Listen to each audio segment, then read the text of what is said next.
TV La Capitale, la chaîne des régions.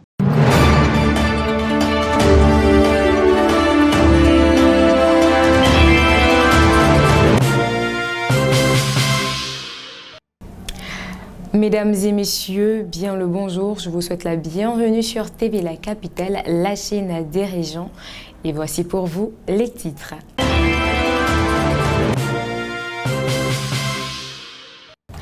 Pour notre actualité du jour, nous nous concentrerons uniquement sur les nouvelles de la capitale politique de la Côte d'Ivoire. Kobeno Kwasi Adjumoni lance le processus de mise en place de la nouvelle Chambre nationale d'agriculture. Toujours à Yamoussoukro, la CEI appelle à une mobilisation accrue de l'administration territoriale. Élection présidentielle 2025, le préfet exhorta les acteurs politiques et les citoyens à une campagne apaisée. Enfin, Bamba Mamadou élu nouveau président de l'interprofession maïs de Côte d'Ivoire.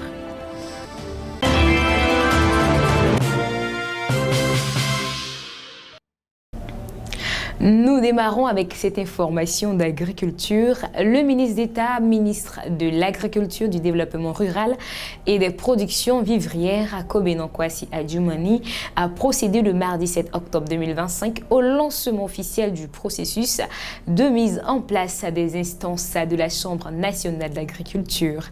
Une cérémonie qui était placée sous le haut patronage du Premier ministre et qui marque un tournant majeur dans la gouvernance du monde agricole ivoirien. Suivons ensemble le reportage d'Inès Nda. Réunis autour des acteurs du secteur agricole, des représentants de l'État et des producteurs venus de toutes les régions, les participants à la cérémonie ont salué une nouvelle ère pour l'agriculture ivoirienne. Créée en 1960, la Chambre nationale d'agriculture a connu des années de turbulences qui ont conduit à plusieurs réformes structurelles. En 2001, un comité de pilotage de la transition fut mis en place avec 5 missions principales: assainir la situation financière, proposer de nouveaux tests de gouvernance, rapprocher les agriculteurs de leurs institutions, renforcer la sensibilisation des acteurs et mobiliser les partenaires techniques et financiers. L'objectif de cette nouvelle phase est clair: doter la Côte d'Ivoire d'une Chambre nationale d'agriculture moderne, crédible et inclusive, capable de mieux représenter et défendre les intérêts du monde agricole. Cette réforme, portée par le comité de pilotage de la restructuration des chambres d'agriculture, dirigé par Bamba Sindou, vise à renforcer la représentativité des producteurs, à moderniser la gouvernance et à affirmer la place stratégique du secteur dans les politiques publiques. Après la cérémonie d'aujourd'hui, il sera question d'organiser des ateliers régionaux d'appropriation des nouveaux tests. Ensuite, organiser l'atelier national de validation des tests. Ensuite, prise d'arrêté de constitution des collèges des assemblées par le ministre d'État. Ensuite, le ministre d'État va également prendre un arrêté pour convoquer les collèges à une élection pour la mise en place de la nouvelle assemblée des chambres d'agriculture. Et enfin, un atelier ou bien une installation de prise de fonction des nouveaux élus. Dans son allocution, le ministre d'État Kobeno Kwasi Adjumoni a d'abord transmis les salutations et la gratitude des producteurs au président de la République, Alassane Ouattara, pour son engagement constant en faveur du monde rural, et il a réaffirmé la détermination du gouvernement à accompagner tous les acteurs du secteur agricole dans cette transformation structurelle. Votre engagement et votre résilience ont été les moteurs du succès du PNIA. Nous devons donc contribuer ensemble sur cette lancée dans une synergie d'action entre l'État et vous pour construire un avenir encore plus florissant pour tous les acteurs du secteur agricole. Le processus que nous engageons aujourd'hui s'inscrit dans cette dynamique. Il vise à mettre en place une chambre d'agriculture moderne, crédible et inclusive, à l'image de l'ambition que nous nourrissons pour notre agriculture. La présente cérémonie est donc très importante. Elle pose un jalon historique dans la transformation institutionnelle de notre secteur agricole.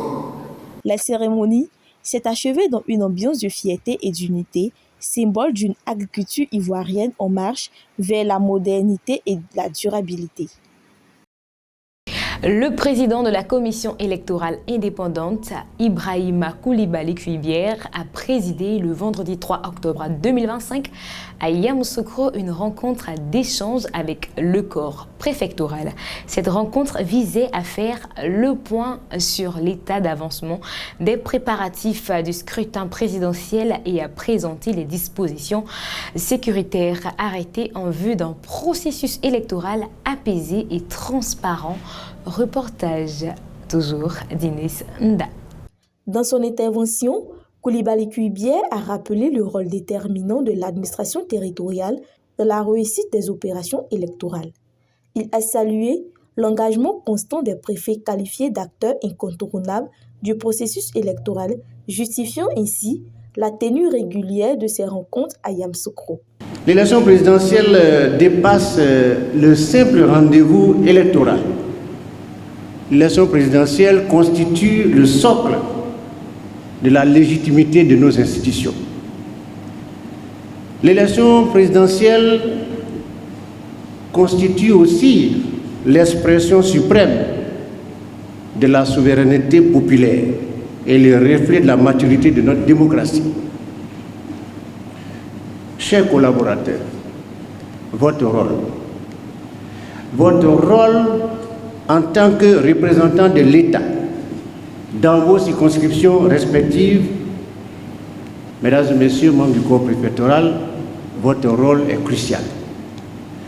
Vous êtes chargés de veiller à ce que ce processus se déroule dans des conditions optimales, des conditions de transparence, des conditions de sécurité, mais surtout des conditions de sérénité. Le président de la CEI a exprimé sa gratitude aux représentants de l'administration pour leur implication exemplaire lors des précédentes consultations avant d'inviter chacun à veiller au strict respect du décret numéro 2025-653 du 30 juillet 2025 relatif à la réquisition du personnel public pour les opérations électorales. Il a également insisté sur la nécessité d'une coordination étroite entre la CEI, le centre opérationnel interarmé et les forces de sécurité afin de garantir un climat de sérénité avant, pendant et après le scrutin. Distingués représentants du pouvoir exécutif, je voudrais vous exprimer à nouveau la reconnaissance de la Commission électorale indépendante pour l'ensemble de vos actions qui ont contribué hier à assurer le succès de nos opérations électorales et qui continuent de garantir la paix et la cohésion sociale sans lesquelles aucune œuvre durable ne peut être entreprise. Justement,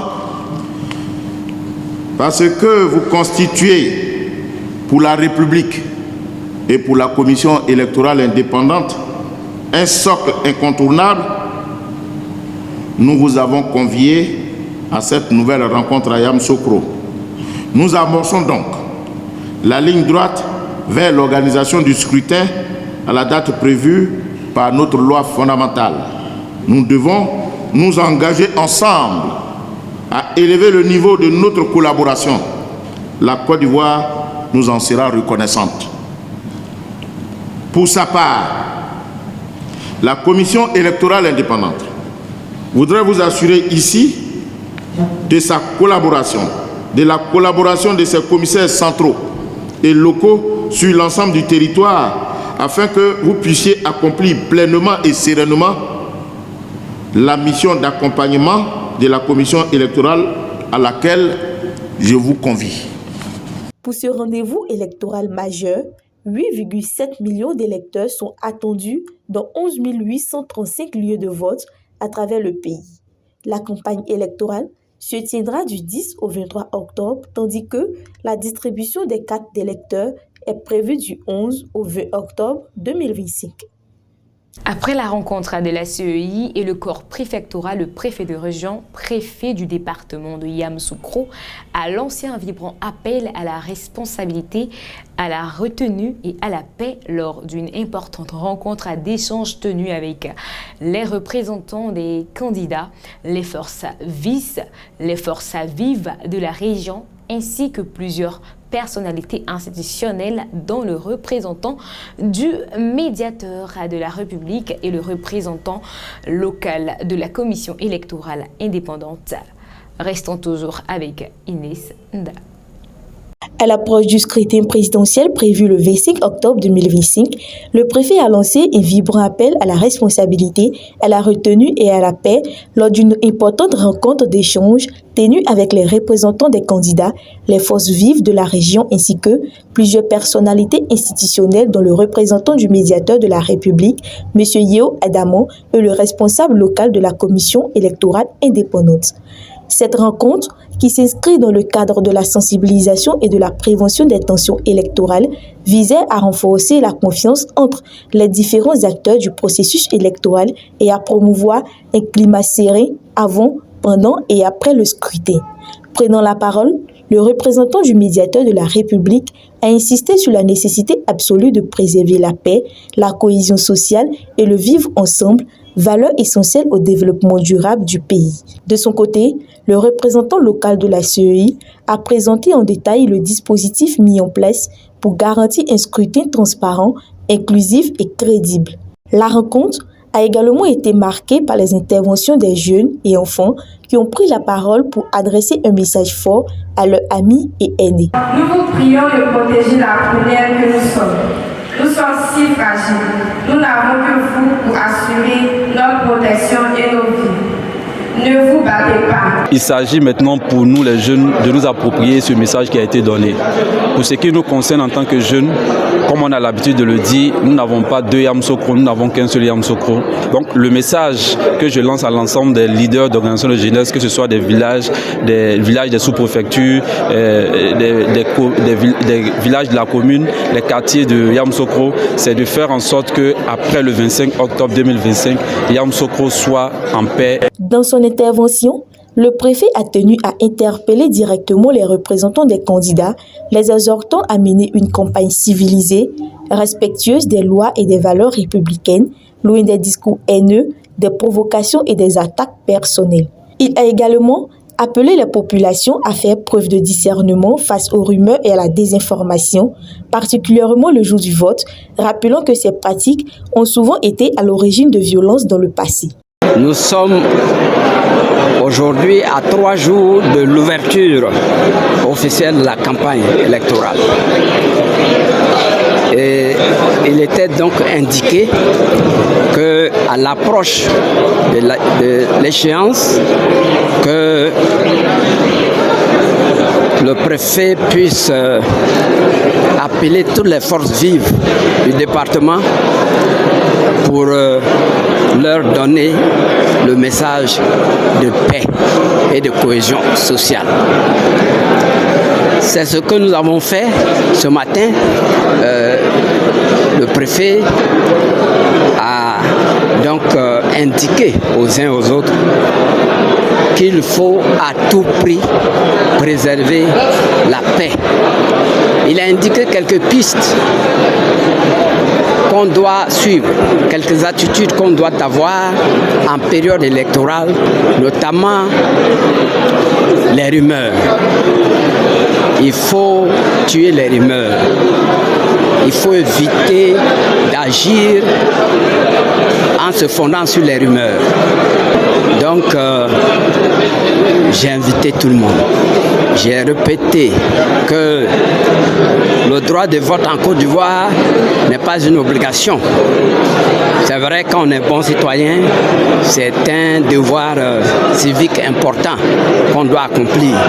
Mais comme ce n'est pas une obligation, quand on ne veut pas voter, on reste chez soi calmement et on n'empêche pas celui qui veut voter de voter parce que lui, c'est son droit. Lui, il veut exercer son droit. On n'a pas le droit de l'en empêcher. Et donc, j'ai invité les uns et les autres à, le jour du vote, à aller calmement, accomplir leur devoir civique et puis continuer à vaquer à leurs occupations. À moins de 3 semaines du rendez-vous électoral, le message du préfet sonne comme un appel à la conscience collective et à la responsabilité citoyenne. L'interprofession maïs de Côte d'Ivoire a procédé le lundi 6 octobre 2025 à Yamoussoukro au renouvellement de ses instances dirigeantes.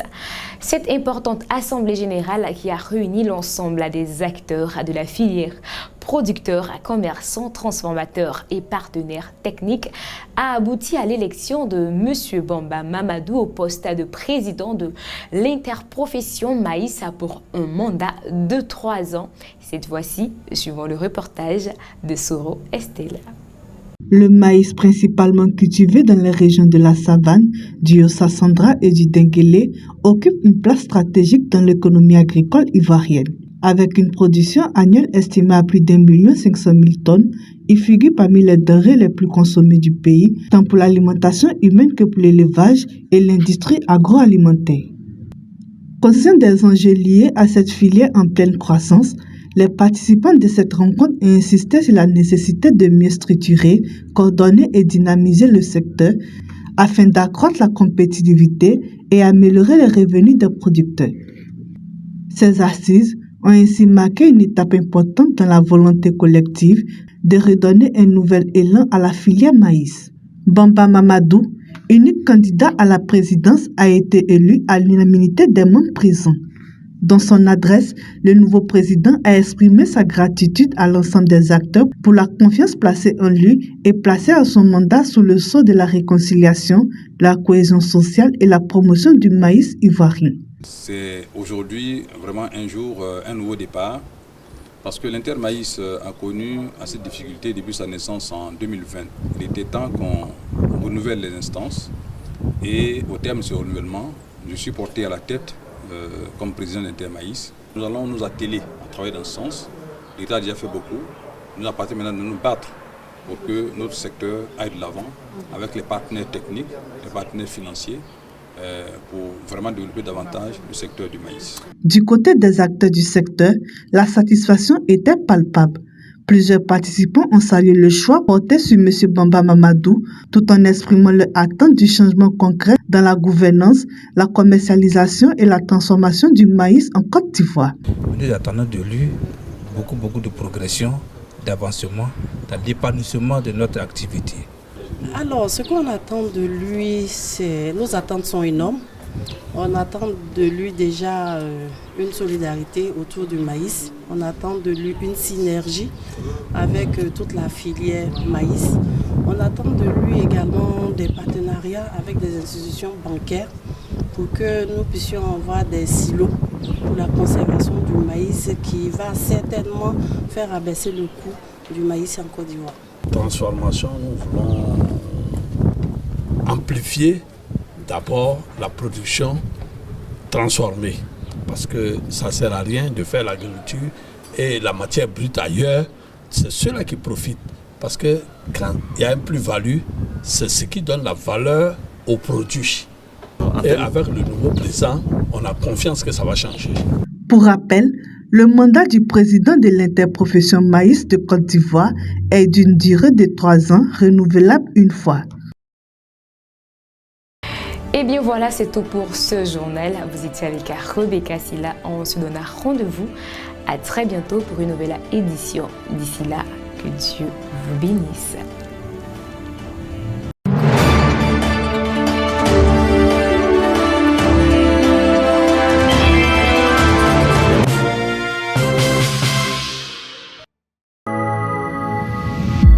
TV La Capitale, la chaîne des régions.